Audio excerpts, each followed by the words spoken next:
Let's read a headline together. That's always fun. This is from the New York Times from November 5th. What's it saying?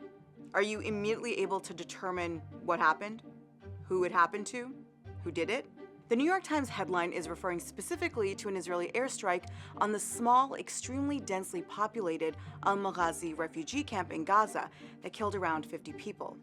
But that's not what this headline, subheading, or even the opening paragraph tell us. Instead, we get strange, evasive language. An explosion? What kind of explosion? We don't know, but the Gazans claim it was an airstrike. Were people killed? Well, there were casualties. What was struck? A densely populated area. Who did it? We'll get to that later in our report. That type of language is referred to as the passive voice. But that specific New York Times headline, and many similar headlines since October 7th, in particular, go beyond the passive and into, well, a whole new innovation on the English language. Welcome to the Occupation Style Guide, where we look at how we talk about, the things we talk about, and the words we use. Here's another headline. This is from the print version of a Washington Post report. Who exactly are these, quote, 4 fragile lives? Are we talking about humans? Kittens? Found ended. What does that mean? Who ended these lives? And what exactly was done? This report was about the horrifying discovery of 4 decomposing premature babies made by a journalist upon entering the Al Nasser hospital on November 24th, which was raided by the Israeli military, forcing staff and patients to flee. Now, compare this to the digital version of this report.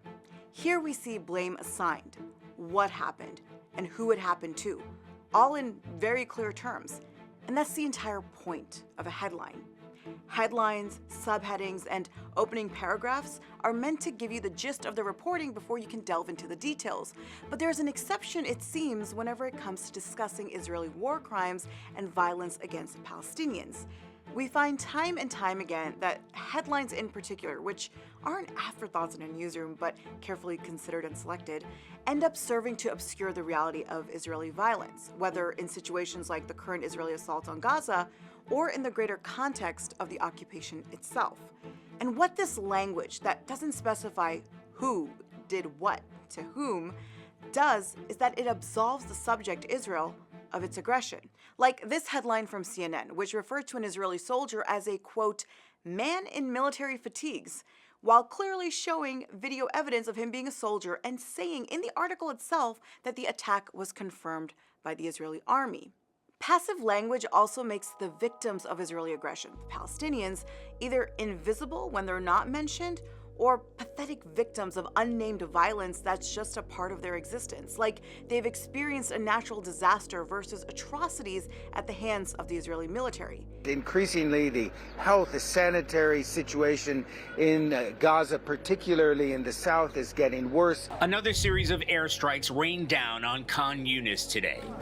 The humanitarian crisis has deteriorated so rapidly, the UN declared Gaza is reaching the point of no return. It's also just plain bad journalism, because it defeats the purpose of reporting what's happening to who and why. And passive language serves a clear political purpose when it's deployed consistently to sanitize the violence that a powerful state is unleashing against civilian populations. And when news serves a clear political purpose on behalf of a state, what does it become then?